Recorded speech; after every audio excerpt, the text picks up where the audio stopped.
할렐루야. 그의 성소에서 하나님을 찬양하며 그의 권능의 궁창에서 그를 찬양할지어다.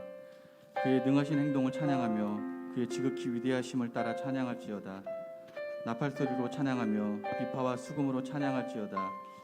소고치며 춤추어 찬양하며 현악과 퉁소로 찬양할지어다. 큰 소리 나는 재금으로 찬양하며 높은 소리 나는 재금으로 찬양할지어다. 호흡 있는 자마다 여호와를 찬양할지어다. 할렐루야. 아멘. 참 좋으신 하나님 감사합니다. 하나님 저희들 한 주간 동안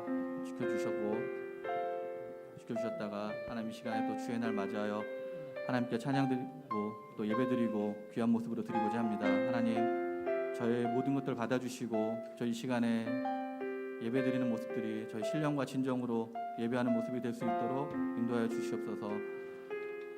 모든 순서를 하나님께 의지하며 예수님의 이름으로 기도드렸습니다. 아멘. 부르신 곳에서 하나님께 찬양드리겠습니다.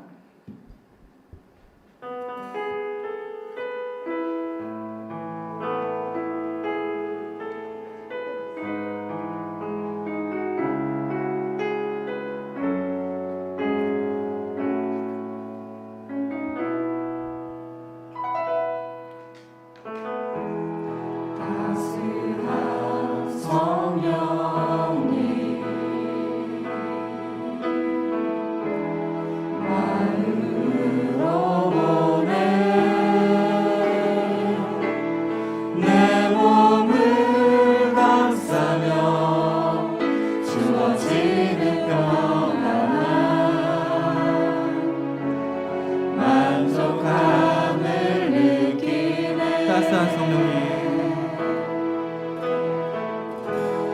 따스한 성령님, 마음으로 보내 내 몸을 감싸며 주어지는 평안함 만족함을 느끼네.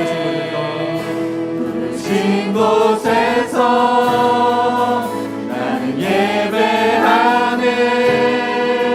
어떤 상황에도 나는 예배하네. 부르신 곳에서 나는 예배하네. 어떤 상황에도 나는 예배. 사랑과 진리에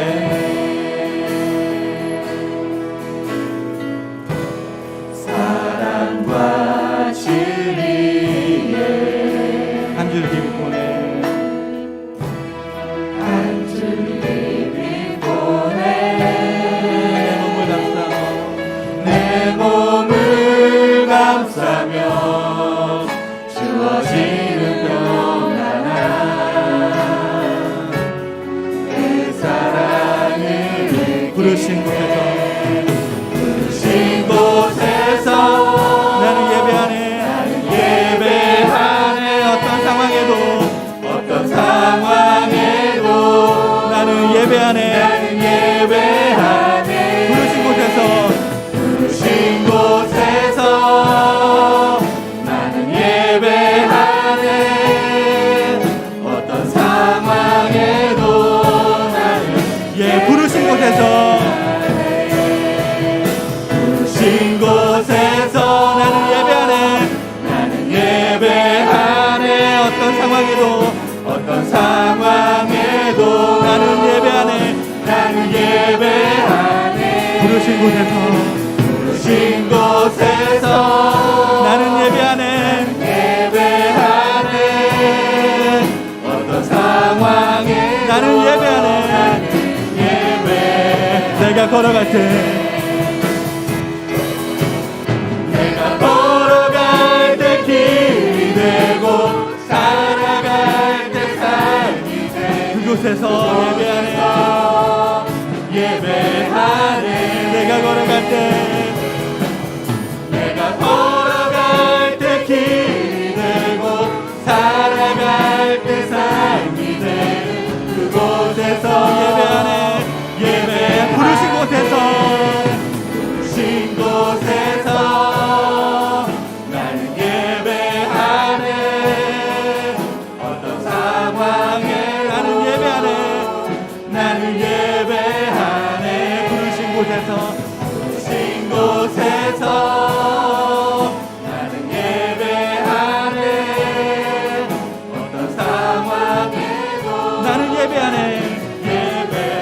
내가 걸어갈 때 길이 되고 내가 걸어갈 때 길이 되고 살아갈 때 삶이 되는 그곳에서 예배하는 주님만 내가 걸어갈 때 길이 되고 살아갈 때 삶이 되는 그곳에서 예배하는 부르신 곳에서 나는 예배하네 어떤 상황에도 나는 예배하네 부르신 곳에서 나는 예배하네 어떤 상황에도 나는 부르신 곳에서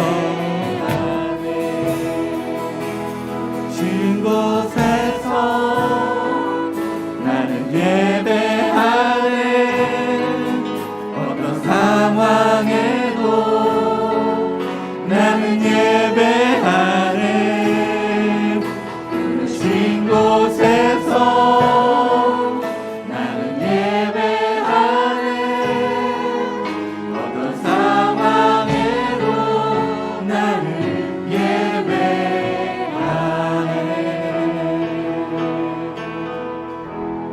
아멘. 우리 고난 내용 찬양 드리겠습니다.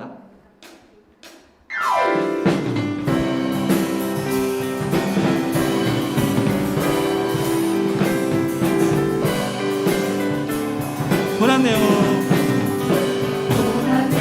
영혼 병이 심고과 풍랑이어도 안전한 폭풍까지도 다스리신 주의 영원한 판 주의 영원하신 판 주의 영원하신 판 함께하사 항상 나를 붙드시니 어느 곳에 가든지 요동하지 않으니 주의 팔을 의지하 세상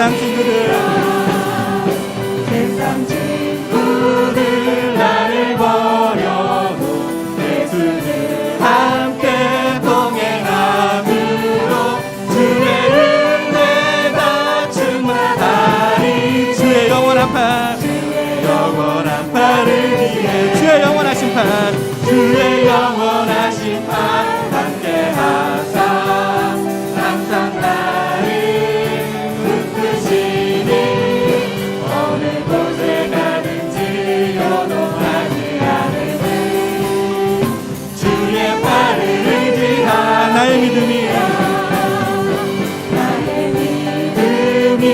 연약해져도 미리 예비한 힘을 주시며 위태할 때도 안보하시 주의 영원한 팔을 의지해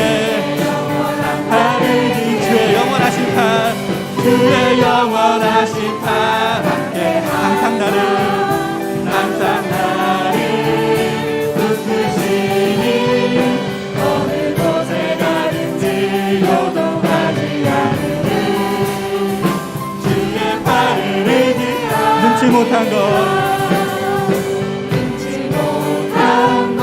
주께 없으니 나의 일생을 주께 맡기며 나의 뭐든지 대신 지시 주의 영원한 팔을 의지해 주의 영원하신 판 주의 영원하신 판 함께하사 항상 나를 붙드시니 어느 곳에 가든지 요동하지 않으니 주의 눈치 못한 것 주께 없으니 눈치 못한 것 주께 없으니 나의 일생을 주께 맡기 나의 모든 길 대신 지시는 대신 지시 주의 영원한 팔을 의지해 주의 영원하신 판 주의 영원하신 판 함께하사 항상 나를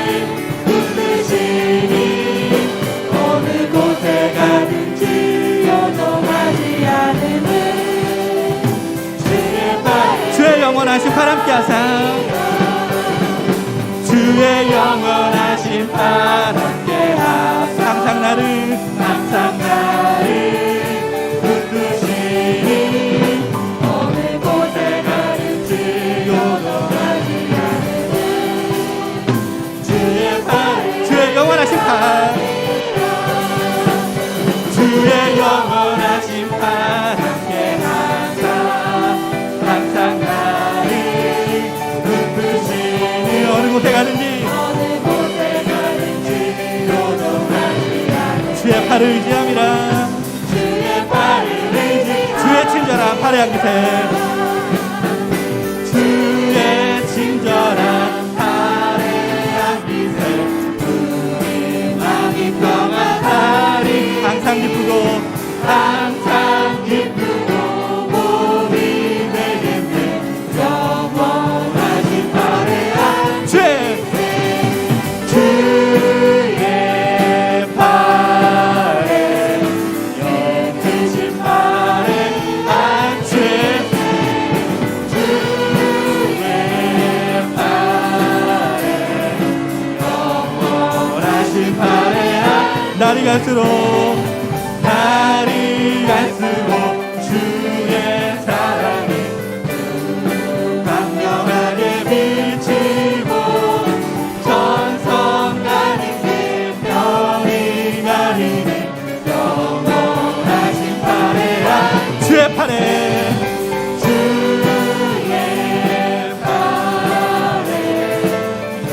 뜻신 팔에 안기 주의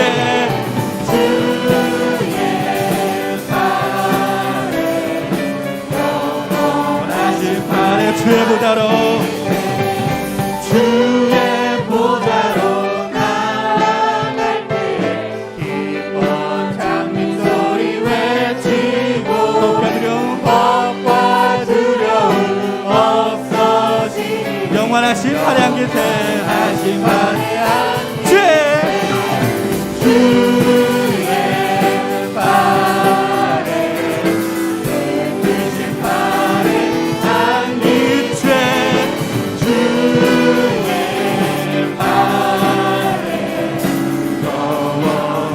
주의 팔에 뜻신 팔에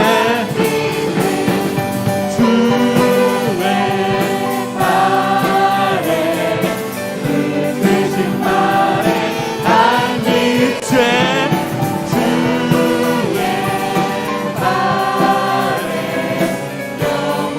주의 보좌로 나아갈 때 주의 보좌로 나아가 기뻐 찬미 소리 외치고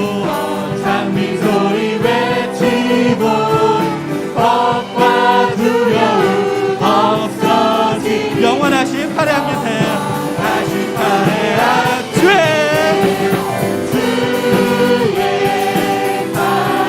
그 크신 팔에 안죄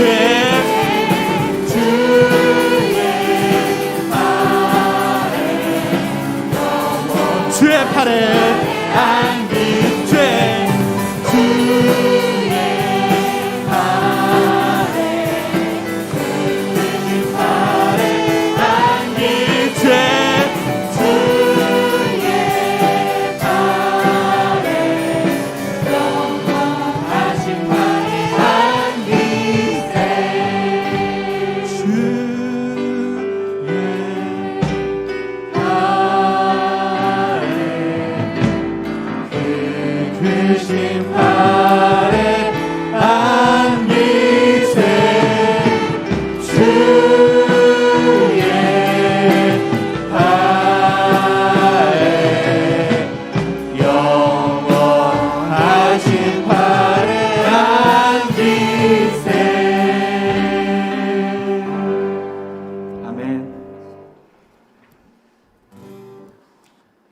다음 찬양 아름다우신 찬양 드리겠습니다.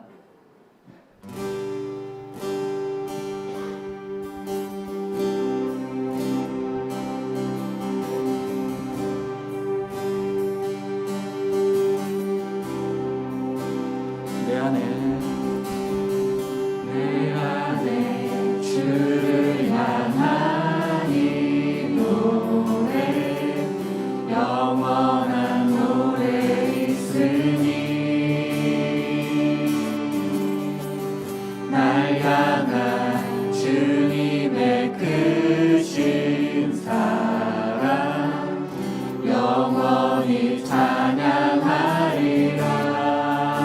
십자가 그 사랑 십자가 그 사랑 찬양하리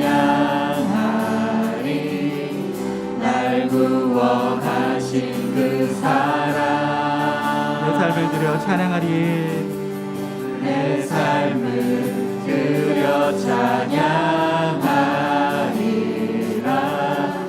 영원히 찬양하리라 영원히 찬양하리라 영원히 찬양하리라 아름다우신 오 놀라우신 영원할 수 없는 사랑 오 위대하신 하나님의 사랑 영원히 찬양 내 안에 주를 향하리 내 안에 주를 향하니 노래 영원한 노래 있으니 날 향한 주님의 크신 사랑 날 향한 주님의 크신 사랑 영원히 찬양하리라 영원히 찬양하리라 아름다우신 오 놀라우신 영원할 수 없는 사랑 오 위대하신 하나님의 사랑 영원히 찬양 주와 같은 분 없네 주와 같은 분은 없네 이 세상 그 누구 주와 같은 분 없네 주와 같은 분이 없네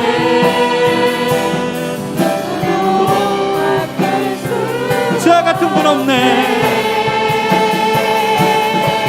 주와 같은 분은 없네 이 세상 그 누구도 주와 같은 분 없네 주와 같은 분은 없네 누구도 바꿀 수 없네 누구도 바꿀 수 없네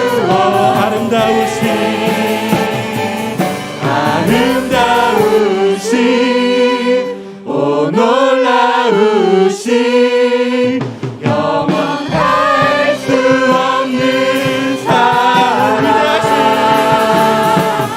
오 위대하신 하나님의 사랑 영원히 아름다우신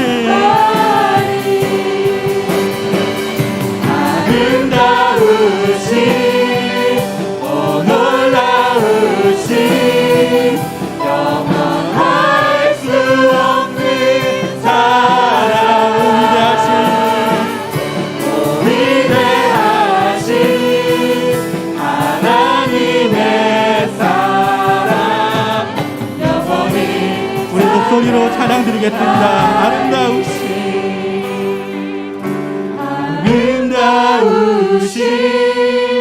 오 놀라우신 영원할 수 없는 사랑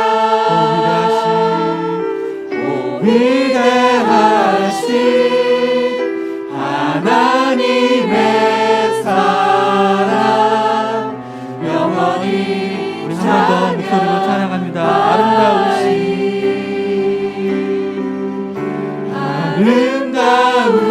아름다우신 오 놀라우신 영원할 수 없는 사랑 오 위대하신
예배하기 힘든 세상에 저희들이 예배자로 설 수 있는 모습이 되게 해달라고, 우리 구주 예수를 더욱더 사랑하는 마음으로 살게 해달라고, 우리 한 주간의 삶을 돌아보면서 참회 기도하도록 하겠습니다. 참 좋으신 하나님 감사합니다.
지키시리라.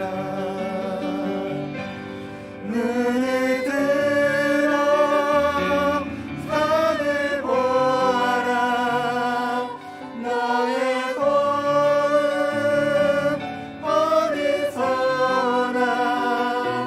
천지 지으신 너를 만드신 여호와께로다.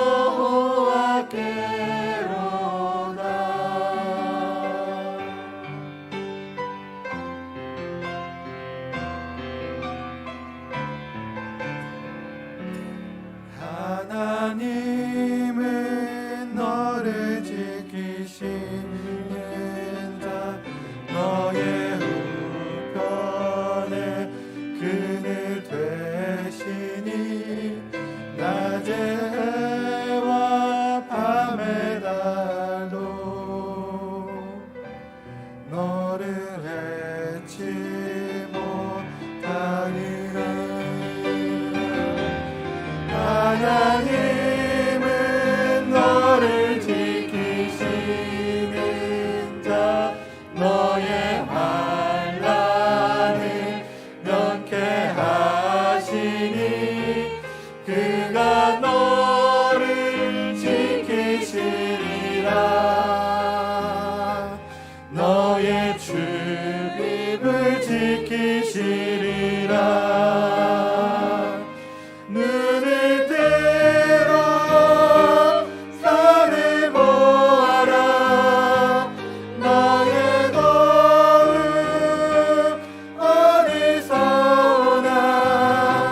천지 지으신 너를 만드신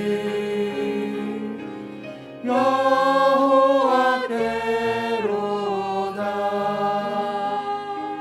천지 지으신 너를 만드신 천지 지으신 너를 만드신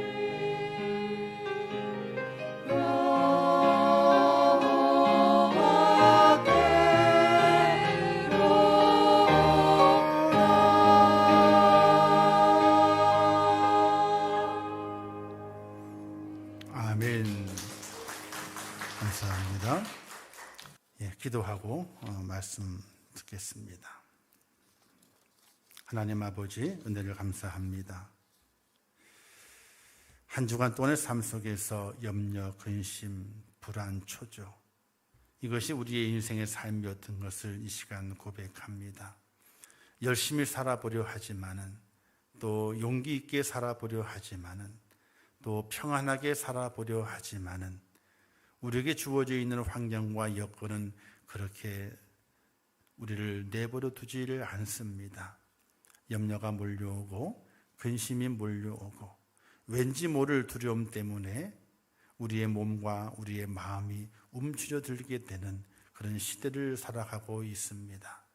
그럼에도 불구하고 한 주간을 잘 마치게 하셨고 또 하나님 전으로 불러주셨습니다. 지나와 보니 모든 것이 하나님의 은혜였고 하나님의 인도하심이었음을 저희가 고백합니다. 저희의 고백을 받아 주옵소서. 또한 이 예배가 고백이 있는 예배가 되게 도와주시고 신실하신 하나님, 좋으신 하나님, 능력의 하나님, 그분을 높이는 예배가 될 수 있도록 은혜를 허락하여 주시옵소서. 하나님, 이 나라 이 민족을 함께 해주시고 이 어려운 때를 잘 이겨내게 도와주시기를 원합니다. 또 우리 임천교회 성도들, 어려움이 있는 성도들, 아픔이 있는 성도들, 하나님께서 그들의 마음을 위로하시고 그들에게 힘을 불어넣어 주시고 하나님의 은혜를 넘치게 하시기를 원합니다. 또 우리 한 장로님 또 내일 수술합니다. 하나님께서 그를 붙잡아 주시고 수술의 모든 과정을 기도함으로 하나님께 맡김으로 담대하게 잘 감당할 수 있도록 은혜를 허락하여 주시옵소서. 이 시간 주의 말씀 함께 나누겠습니다. 하나님, 우리의 생각이 열리고 마음이 열리고 하나님을 향하는 우리의 모습이 다 열려지게 도와주시어서 신실한 자의 모습으로 예배하게 하시고 주의 말씀을 잘 깨달아 이 험하고 험한 살아가게 될 때에 승리자가 되게 하시고 행복자가 될 수 있도록 하나님 은혜를 베풀어 주시옵소서. 예수님의 이름으로 축복하며 기도하옵나이다. 아멘. 할렐루야. 우리 함께 따라하겠습니다. 주만 바라볼지라. 주만 바라볼지라. 무엇을 바라보느냐에 따라서 그 인생의 색깔이 달라집니다. 이런 이야기 들어보셨을 것입니다. 어느 신발 회사 사장님께서 아프리카에 신발을 팔기를 원했어요. 아프리카에. 왜냐하면 소식 들어보게 되니까 아프리카 사람들은 신발을 하나도 신지 않고 맨발로 다니더라. 이런 소식을 듣게 됐어요. 그래서 신발을 팔 시장 조사를 하기 위해서 사원 2명을 이제 아프리카에 보냈답니다. 근데 다 점검을 하고 두 사원이 다 같이 돌아와서 사장님 앞에 와가지고 이제 그 보고를 하게 되는 겁니다. 근데 한 사람이 먼저 보고하게 되는데 이렇게 보고했습니다. 사장님, 우리가 절대로요 아프리카에는 신발을 팔면 안 돼요. 신발 팔러 갔다가는 다 망할 거예요. 왜냐? 아프리카 사람들은 신발을 몰라요. 아예 신발을 신고 다니질 않아요. 그렇기 때문에 신발을 들고 가야 뭔지 몰라서 사지도 않을 뿐더러 신고 다니도 않을 겁니다. 가게만 하면 다 망할 거니까 절대로 아프리카에는 신발을 팔 수가 없어요. 이렇게 이야기했답니다. 맞는 말이잖아요. 그죠? 신발 신는 사람 하나도 없는데. 그런데 두 번째 사원은 이렇게 말했답니다. 아닙니다, 사장님. 신발 팔면요 대박 날 겁니다. 제가 보니까 신발을 하나도 신고 있지 않은데 만약에 그 신고 있지 않은 그 맨발에 다 신발만 시키게 되면요 얼마나 많은 신발을 많이 팔 수 있겠습니까? 생각이 다른 거잖아요. 보는 관점이 달랐던 거예요. 그러자 사장이 네 말이 옳다. 네가 아프리카 지부장이 돼가지고 신발을 팔아라. 보냈어. 어떻게 됐게요? 신발을 팔았게요? 못 팔았게요? 신발이 불티나게 팔려요. 불티나게. 왜? 신발을 신어보게 되니까 돌뿌리를 밟아도 가시를 밟아도 발이 아파요? 안 아파요? 안 아프거든. 몇 사람에게만 신발을 신겨가지고 다 다니라 그랬더니 그 사람이 소문을 다 내는 거예요. 야, 신발 신어봐라. 야. 이 돌뿌리에도 발이 하나도 안 다쳐 안 아프고 말이지. 얼마나 좋은지 몰라. 이 소문이 나면서 신발이 엄청나게 팔렸다는 거예요. 바라보는 것에 따라서 인생의 색깔이 달라지게 되는 겁니다. 우리는 성경에서 이스라엘의 초대왕 사울왕이 무너지고 그 가문이 사라지는 것을 성경을 통해서 볼 수가 있습니다. 그리고 그 속에서 교훈을 얻게 됐죠. 그 교훈은 이거였습니다. 사울왕이 하나님께 순종하지 않아 버림받고 진노받아 가문도 망하였다. 이런 교훈을 많이 받았습니다. 그래서 순종을 강조할 때마다 사울왕의 이야기를 많이 하게 됐죠. 그런데 더 중요한 것이 있습니다. 사울왕이 하나님께 순종하지 못했던 이유가 무엇인가를 우리가 알아야 되거든요. 왜 사울왕이 하나님의 은혜 가운데 뽑힘받아 왕이 되었는데 그 자신을 왕을 세우지 그 하나님 앞에 순종하지 못했던가? 그 이유가 어디에서 출발하고 있는가? 그 원인을 알아야 되거든요. 병을 고치기 위해서는 병의 뿌리, 원인을 알아야 되거든요. 사울왕이 순종하지 못한 뿌리가 있습니다. 사울은 왕으로 하나님을 바라보아야 되는데 왕이 된 그가 하나님을 바라봐야 되는데 하나님을 주목해 봐야 되는데 그가 주목한 것은 하나님이 아니었어요. 사울왕의 삐뚤어진 마음은 블레셋과의 싸움에서 시작이 됩니다. 골리앗으로 인해 가지고 전쟁에 승기를 잡지 못하고 사울왕은 왕으로서의 체면을 구기고 있는 겁니다. 왕인데 골리앗 때문에 전쟁도 못하는 겁니다. 다 이스라엘 백성들이 숨어 있다 그랬습니다. 골리앗은 소리치거든요. 나와라, 나와 싸울 자가 누구냐? 그 소리를 듣는 사울왕도 아무 대답을 할 수가 없는 겁니다. 체면이 완전히 구겨진 거예요. 이때 다윗이 나타나게 됩니다. 키가 작아 갑옷도 끌려서 입지 못하고 칼도 차지 못한 그 어린 다윗이 물맷돌을 가지고 골리앗을 상대하면서 골리앗을 쓰러뜨려서 골리앗의 목을 치게 됩니다. 이로 인해 전쟁에 승리하게 되었고 군인들과 백성들은 이렇게 노래합니다. 사울은 천천히요 다윗은 만만이라. 이 소리가 사울 왕의 귀에 들리게 됩니다. 그 이후에 성경은 이렇게 기록하고 있어요.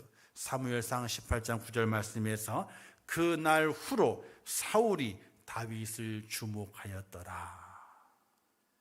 자기를 왕으로 세운 하나님을 주목하고 하나님의 얼굴을 대해봐야 될 그 사울 왕이 하나님을 주목하지 않고 사울 왕은 다윗을 주목했더라는 거예요.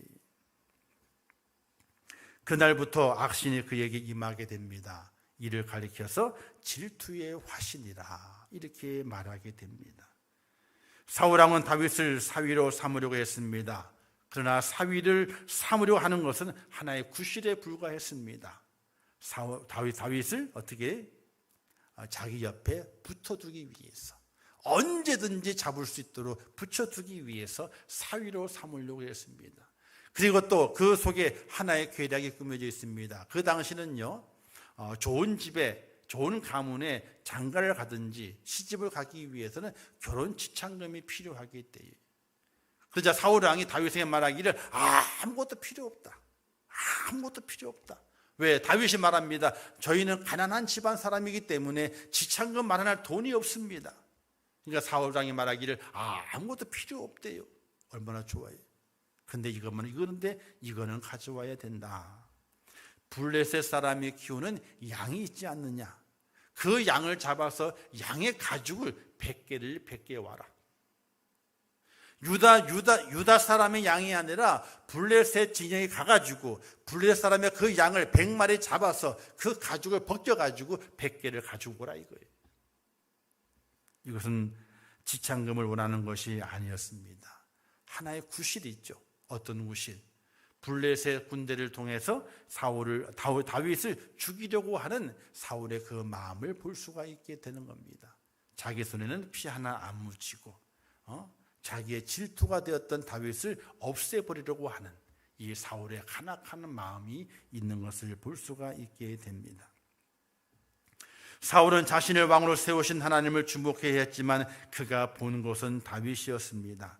자신보다 우월하고 인기가 좋은 다윗을 볼 때마다 질투의 화신이 그를 미치게 한 것입니다. 그의 인생의 색깔이 하나님이 왕으로 부르신 순간에는 황금색이 되었지만 자신을 부르신 하나님을 주목하지 못하고 인간 다윗을 주목하는 그 순간부터 그 인생의 색깔이 똥색으로 바뀌게 된 거예요. 황금색에서 그 인생의 색깔이 똥색으로 바뀌어지게 된 겁니다. 오늘 본문에 예수님께서 광야로 가셨습니다. 그리고 그 광야에서 복음을 외쳤던 세례 요한을 추억하는 많은 무리들을 보고 이렇게 말씀하시는 거죠. 너희가 무엇을 보려고 광야에 나갔더냐? 바람에 흔들리는 갈대냐? 그러면 너희는 무엇을 보려고 나갔더냐? 부드러운 옷을 입은 사람이냐? 부드러운 옷을 입은 사람은 왕궁에 있느니라. 이렇게 말씀하시고 세례 요한은 선지자보다 나은 자니라. 이렇게 말씀하셨습니다. 왜 예수님께서는 세례 요한을 선지자보다 나은 자라고 말씀하셨습니까?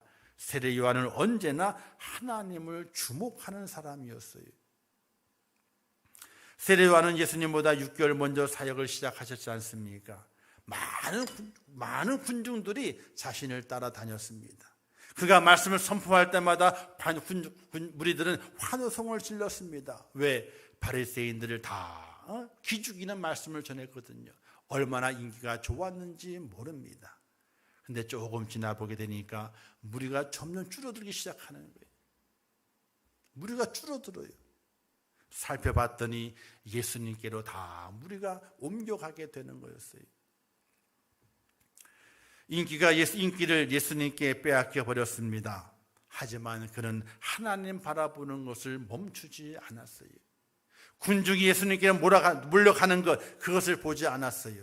오직 처음부터 하나님을 바라봤듯이 하나님을 주목하여 보는 세례 요한인 것을 볼 수가 있게 됩니다.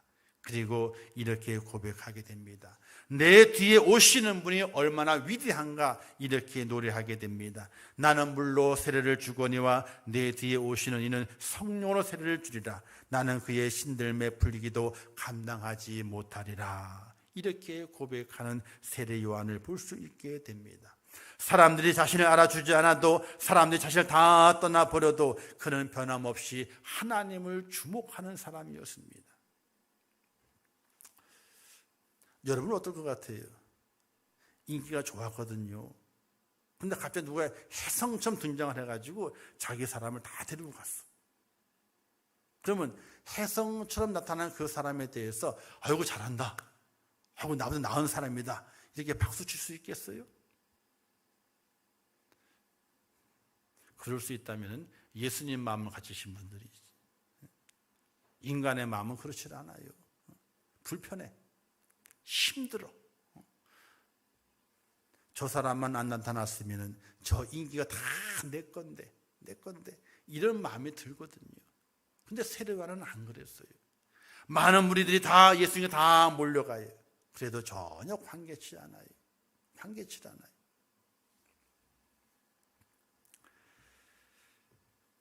그래서 예수님께서 사람들에게 광야의 세례 요한을 상기시키면서, 사람들이 광야에 나온 것은 세례 요한을 보기 위함이 아니라 세례 요한의 외침 속에 있는 하나님을 보아야 한다 하는 것을 교훈했던 것입니다. 세상도 광야라고 하지만 교회도 광야와 같습니다. 세상 속에 있기 때문입니다. 이 광야에서 우리는 누구를 주목하여 보아야 하겠습니까? 성경은 이렇게 말씀하죠. 이사야서 45장 22절 말씀에서 땅끝의 모든 백성아 나를 앙망하라. 그리하면 구원을 얻으리라. 나는 하나님이라 다른 이가 없음이니라. 이렇게 말씀하시면서 구원을 주시는 분을 주목해야 된다 이렇게 말씀합니다. 히브리 기자는 말합니다. 믿음의 주여 또 온전케 하시는 인 예수를 바라보자 이렇게 말씀하게 됩니다. 우리의 구원자가 되시는 예수 그리스도를 바라보아야 된다라고 말씀하고 있는 겁니다. 오늘 우리가 이 땅에 살아가게 될 때에 교회 안에서의 삶의 모습이나 세상 속에서 삶의 모습이나 어느 곳에 있든지 우리가 주목하여 볼 것은 바로 예수 그리스도를 주목해야 되고 그분께 집중해야 하는 것입니다. 왜 예수님을 주목해야 되겠습니까? 예수님은 우리의 참 쉼이 되시고 평안이 되기 때문에 그렇습니다.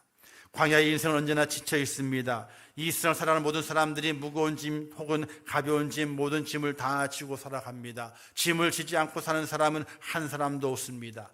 요즘 같은 시대에 코로나로 인해서 더욱더 지치게 만들고 있을 때에 그 짐을 누가 대신 줄 수 있겠습니까? 성경이 이렇게 말씀하게 되죠. 시편 68편의 말씀에서 날마다 우리 짐을 지시는 주 곧 우리의 구원이신 하나님을 찬송할지로다 이렇게 말씀하고 있습니다. 구원의 하나님 누구시죠? 예수 그리스도이십니다. 그분께서 우리의 마음의 짐, 육신의 짐, 생활의 짐, 가정의 짐, 질병의 짐, 사업의 짐, 모든 그 짐을 그 주님께서 대신 짊어 주신다는 사실입니다. 그리고 이렇게 약속하시지 않았습니까? 수고하고 무거운 짐자들아 다 내게로 오라. 내가 너희를 쉬게 하리라. 이렇게 말씀하셨어요. 사랑하는 성도 여러분, 우리의 눈은 주목해야 됩니다. 바로 봐야 됩니다. 그러나 바로 보는 것은 다른 것에 있는 것이 아니라, 세상을 보는 것에 있는 것이 아니라, 사람을 보는 것에 있는 것이 아니라 우리 주 예수 그리스도를 바라보게 될 때에 거기에 참 쉼이 있고 참 평안이 있다는 사실을 믿으시기를 주님의 이름으로 축원합니다. 늘 주님이 발견되어져야 돼요. 십자가에 그 주님이 발견되어져야 돼요. 나의 모든 짐을 대신 지시고 십자가 달려 물과 피를 다 쏟아지신 그 주님의 그 눈빛과 내 눈이 마주치면서 주님을 주목하여 보는 믿음의 은혜가 우리 속에 있어져야 되는 것입니다. 저도 그럴 때가 많이 있습니다. 저라고 왜 힘든 때가 없겠습니까? 왜 고민과 염려와 근심이 없겠습니까? 그럴 때에 사람을 바라보게 되면요, 계속해서 갈증만 더 나요. 갈증만. 왜? 해결될 게 아니거든요. 갈증만 더 나요. 이때 하나님께서 말씀하시는 것이 있었어요. 너가 아무 앞길이 열리지 않은 깜깜할 때 너가 바라봤던 것이 뭐냐라고 물으세요. 주님 바라봐야 되는구나. 주님 바라봐야 되는구나. 하는 은혜를 주시게 돼요. 그래서 주님을 바라봐요. 십자가의 주님, 그 주님과 내 눈이 딱 마주치기 위해서 애를 써요. 주님이 나를 바라보시고 내가 주님 바라보고 그 눈빛이 마주쳐야 되는데 그러며 주님의 십자가를 마음에 그리면서 주님의 눈빛과 내 눈빛이 마주치기를 간절히 원하는 마음으로 주님을 바라보게 됩니다. 그럴 때에 어느 순간에 눈빛이 딱 마주칠 때가 있어요. 그러면요 전기가 오듯이 저 몸이 찌릿하게 돼요. 그러면서 마음에 있던 모든 염려 근심들이 다 사라져 가버리고 말아요. 아, 내가 주님을 주목하니까 주님께서 나를 주목해 주시고 내 짐을 다 짊어지시겠다고 약속하시는구나. 그 약속의 은혜를 받는 그 순간부터 마음에 쉼이 있고 평안에 찾아오게 되는 놀라운 은혜를 경험한 적이 얼마나 많이 있는지 모릅니다. 사랑하는 성도 여러분, 우리가 세상을 보는 것이 아니라 사람을 보는 것이 아니라 예수 그리스도 십자가상에서 나의 모든 짐을 지시고 물과 피를 다 흘려주실 그 주님을 주목하여 보게 될 때에 내게 참 쉼이 있다는 사실을 믿으시기를 주님의 이름으로 축원합니다. 그리고 두 번째는 바로 예수님은 구원의 나침반이시며 우리를 구원해 주시는 분이시기 때문에 그분을 바라볼 수 있어야 됩니다. 나침반은 방향을 알려주는 기구죠. 특히 하늘길을 가든지 바닷길을 가든지 길이 나있지나 표시가 되어 있지 않습니다. 나침반이 없으면요 절대로 비행기가 배가 항해나 날아갈 수가 없게 되는 것입니다. 믿음에도 나침반이 필요합니다. 내가 어느 곳에 있는지 어떤 상황에 처해 있는지 우리의 마음과 생각의 방향이 정해져 있지 않으면요 흔들릴 수밖에 없게 되는 겁니다. 우리의 마음은 어떻습니까? 믿음으로 살려 하지만 환경과 여건에 의해서 흔들리는 경우가 너무나 많이 있습니다. 이럴 때에 우리의 믿음을 잡아주는 것은 다른 것에 있는 것이 아닙니다. 사람이 잡아주지 못합니다. 세상이 잡아주지 못합니다.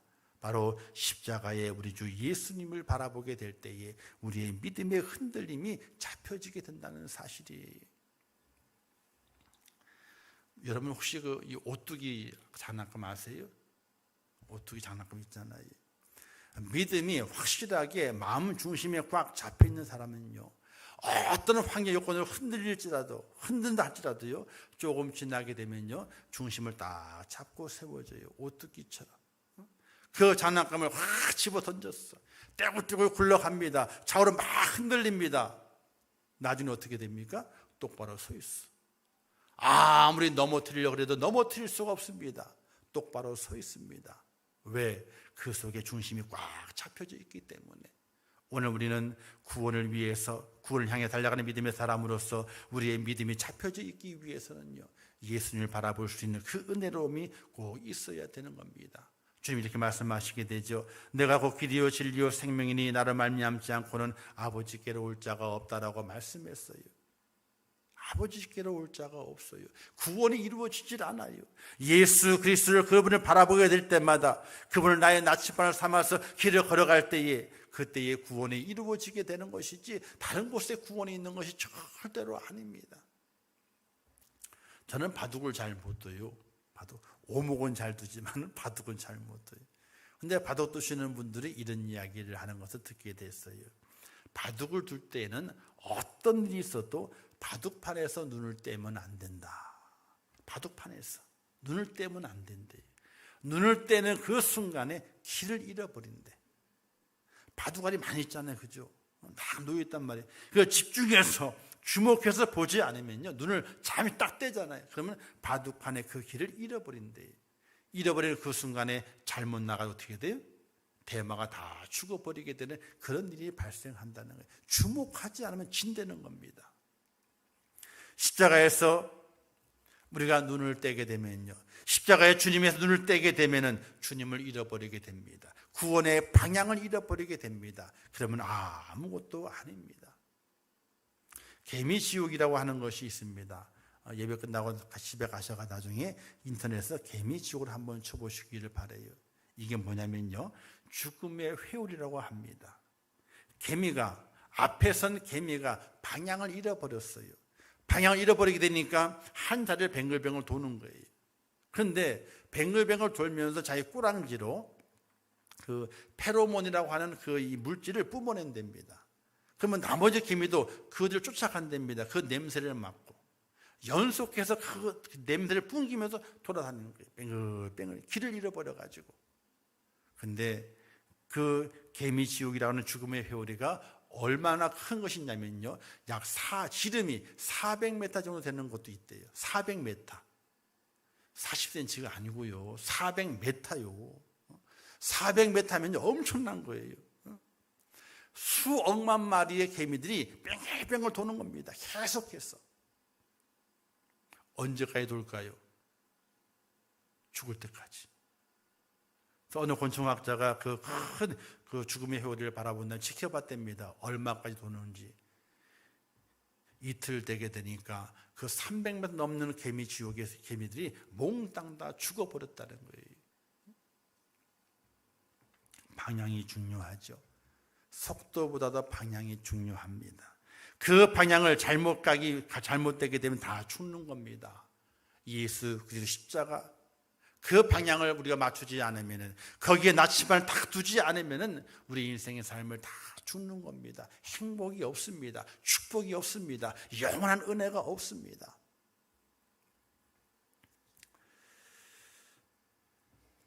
우리는 세상이라는 광야, 교회라는 광야에 살면서 주님을 주목하며 깨닫는 것이 있어야 됩니다.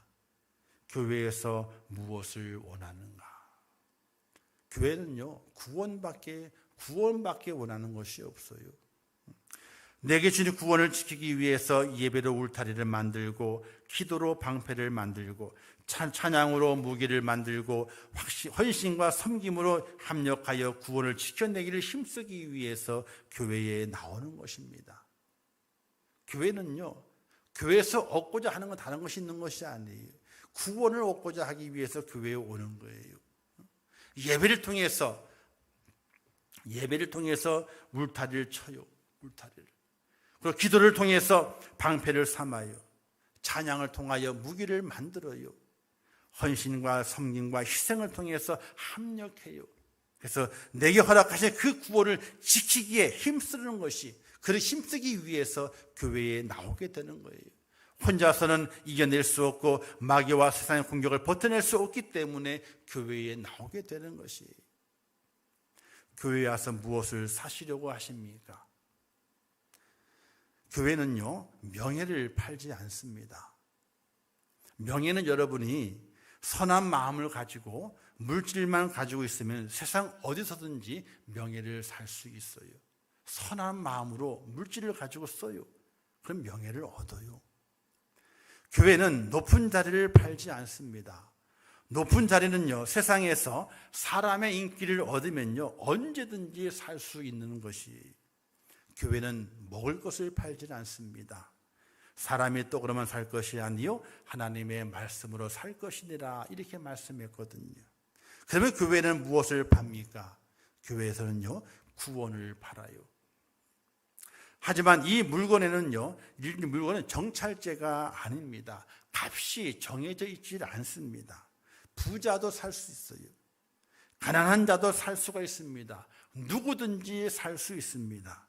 그러나 그렇다고 누구나 다 살 수 있는 것은 아닙니다.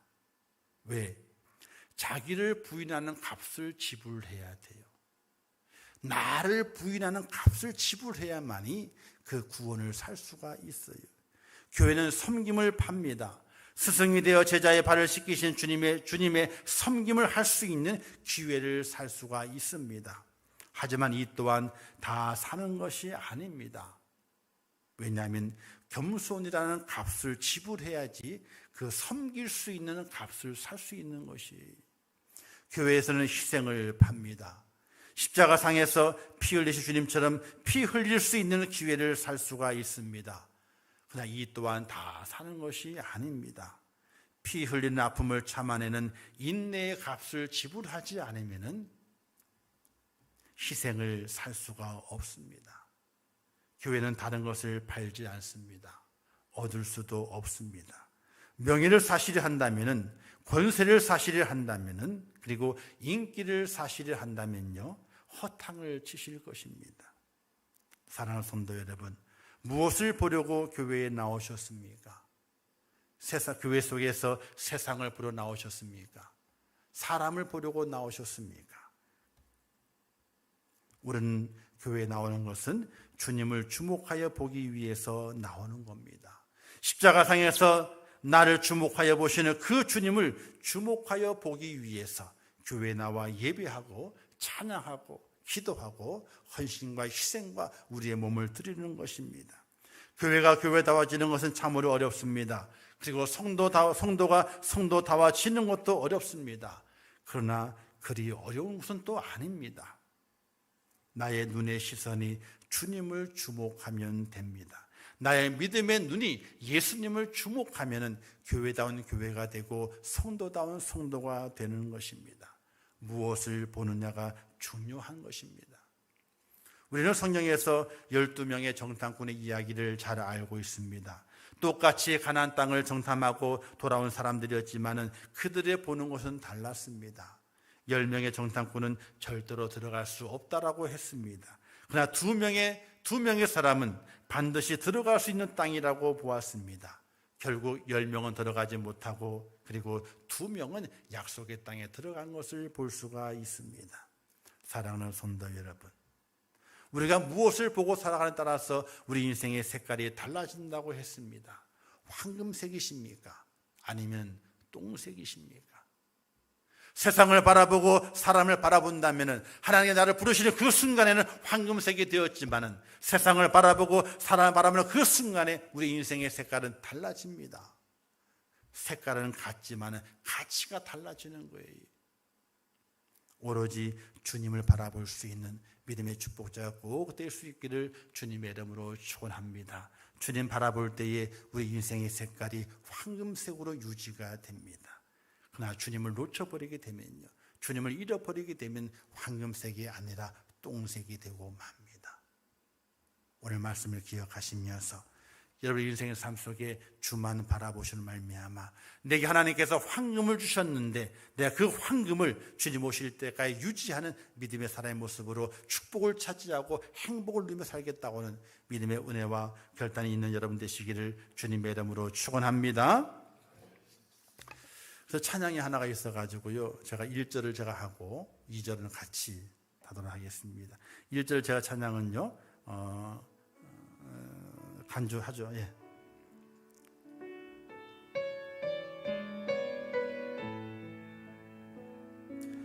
괴로울 때 주님의 얼굴 보라, 평화의 주님 바라보아라. 세상에서 시달린 친구들아, 위로의 주님 바라보아라. 눈을 들어 주를 보라, 내 모든 염려 주께 맡겨라. 슬플 때에 주님의 얼굴 보라, 사랑의 주님 안식 주리라. 힘이 없고 내 마음 연약할 때 능력의 주님 바라보아라. 주의 이름 부르는 모든 자는 힘주시고 늘 지켜주신 눈을 들어 주를 보라, 내 모든 염려 주께 맡겨라. 슬플 때에 주님의 얼굴 보라, 사랑의 주님 안식 주리라. 아멘. 기도하겠습니다. 하나님 아버지 은혜를 감사합니다. 저를 사랑하셔서 오늘 거룩한 주를 불러주시고 주 앞에 나와 예배케 하심을 감사합니다. 하나님, 우리 주님만 바라보게 하옵소서. 우리 주님만 주목하여 보게 하옵소서. 우리 주님만 집중하여 보게 하옵소서. 십자가들의 그 주님과 우리의 눈이 마주치게 하옵소서. 그리하여 이 땅에서 참 평안을 얻게 하시고 참 쉼을 얻게 하시고 구원의 길을 온전히 달려갈 수 있는 믿음의 사람 되게 하옵소서. 예수님의 이름으로 기도하옵나이다. 아멘. 지금은 길이요 진리요 생명 되시며 우리 원한 구세주가 되시는 예수 그리스도의 은혜와 하나님 아버지의 무한하신 사랑하심과 우리 성령님의 감동 감화 위로 축복하심이 오늘 거룩한 주일을 지키며 주의 전 올라와 예배하며 하나님을 주목하여 바라보고 우리의 구원의 주가 되시는 예수 그리스도를 주목하여 바라보며 이 땅에서 참 쉼을 얻고 구원의 길을 잘 완주하기를 원하는 우리 임천교회 모든 성도들 머리 위에와 그들의 가정과 일터와 생업과 자녀들과 미래의 모든 소원들 위에 이제부터 영원토록 함께 있을지어다. 아멘.